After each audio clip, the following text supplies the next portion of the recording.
Welcome Amakhosi Network, welcome to the channel. Today we're going to chat about our new Kaizer Chiefs coach, what it's been reported as our new Kaizer Chiefs report, the ex-Barcelona Burundi coach, Cedric Kaizer, and what it's all about. And we're going to be chatting about that. And we're also just going to be having a quick chat about Bafana Bafana and our player that is in there, Dudley. But before we get into that, please like, comment, and subscribe. And I want to say thank you to those who support the channel. Thank you. All of you guys who just watch are so important to this channel. But let's get to it. Cedric Kaizer. Guys, the thing about Cedric that I like is that he's from Barcelona. And he basically is the advocate for tiki-taka. He likes tiki-taka. He has been in Barcelona, La Masia. And when he's at Barcelona, he was there in the coaching roles there. So he learned a lot of things about the structure that Barcelona has, how they get to play the certain type of game. I'm sure he also has the ideas of how they produce the young players that end up coming into the league and how they make them ready-made players, like Yamal, like Pedri, all of those, and all of them, Gavi, all of those players that are coming through the system. So the thing that I enjoy about this coach is that Kaizer Chiefs has a very big problem, right? Our very big problem is one, Nabi plays a lot of attacking football as a team. He attacks. Then after 25 to 30 minutes, the team is dead. The team can't create. The team is now losing the ball. And that is where Cedric is the most important person. Because when, let's say, Chiefs is like the Amazulu game, for example. Chiefs was leading 3-0 for scoring 3 goals in the first 25 minutes.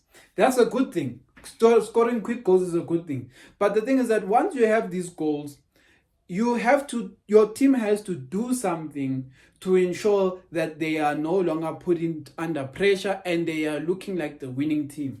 And what is that thing? That thing is controlling possession of the ball and controlling where you want the other team to play. Now, against Amazulu, for example, Chiefs couldn't control where the game is played. Even Morumo Gallants. Morumo and Amazulu were always finding a way to go behind or meet our defense. And it all came because, I hate to say this, but players like Matt aren't good at rotating the ball. We lost Blom, he got tired. Our defense also doesn't know how to play the ball out except for Dudley.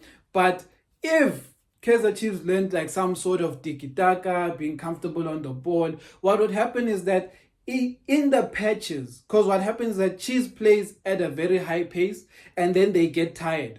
But if you introduce tiki-taka and ball possession, it means that Chiefs can then switch up how they play. They can be very attacking, but they can rest in the middle of that. Now, Chiefs currently can't rest because Chiefs midfielders uncomfortable with the ball and the team is just not a possession team. And what happens with that is that when you have the ball, you hit them where it hits, you go 120 kilometers. But when you don't have the ball, that's where the problem comes. Because when you don't have the ball, you are now chasing the ball. They're always chasing the ball. They're chasing the ball. But they lose the ball when they get the ball. Because then they get their attack, they lose. They attack, they lose. Attack, they lose. Then what happens is that the team gets tired from two things. They get tired from attacking all the time. And they get tired from pressing and trying to get the ball back every time. So what does the team then need? The team needs to be able to attack and then not always find themselves trying to get the ball. Because there must be moments where instead of like attacking, we slow the game down. It's like, I still let's just dish it out. The next 5 minutes go, the team is resting. Next 10 minutes go, we've managed the game, we've managed how the game plays. Then, boop, we hit Amazulu with 4 before half time. Amazulu comes pressing, halftime, they press. We're just playing the ball. Amazulu now, what's happening is that Amazulu does not have the ball now. Amazulu is pressing us to get the ball, but Tina Siaba Tatala, Sitile. Now Amazulu is getting tired.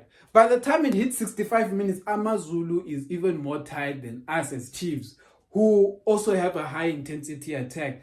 And when that happens, that means they start sitting back because the players of Amazulu are going to be what? Tired. When that happens, that means Chiefs also now can go and add number 5 and 6. So that's what tiki-taka does for your game.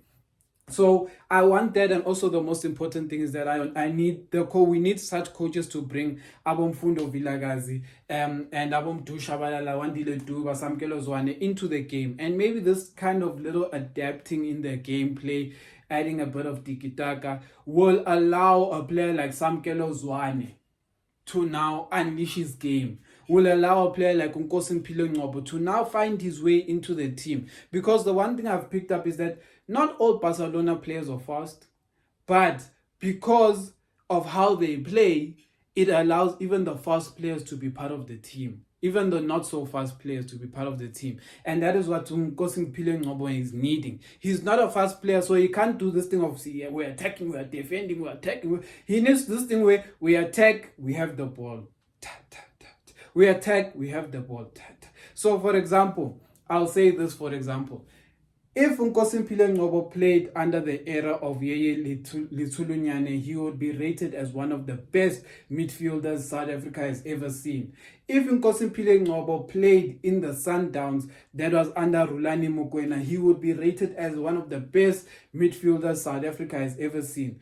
But because he plays under a team like Chiefs right now, that in the past few seasons has only been playing transition football, it has exposed him, Guti. He doesn't have the space to be found in trying to score goals and be found to be defending in his box. This box-to-box thing is not his thing as a midfielder.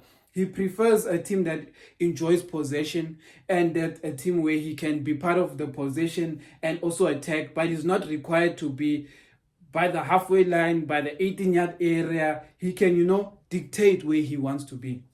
So that's a positive thing there. But other than that, let's quickly chat about Bafana Bafana. I hope Bafana Bafana win this game. We all know how important these qualifiers are. Bafana, please, this Tumpa Labantu Bashangi 6, 5, 7, 25 billion, 100. So please, just let's score the goals. My only worry is Hugo Bros is going back to his tendencies of bringing back his tried and tested, like our Nico Mobi. Like, what purpose does Nico Mobi have in being selected? Yeah, like, yes, this was not meant to be a Bafana video because I'll depress myself. So good luck to the team, good luck to the players, and let's pray that Bafana Bafana wins. Amakhosi.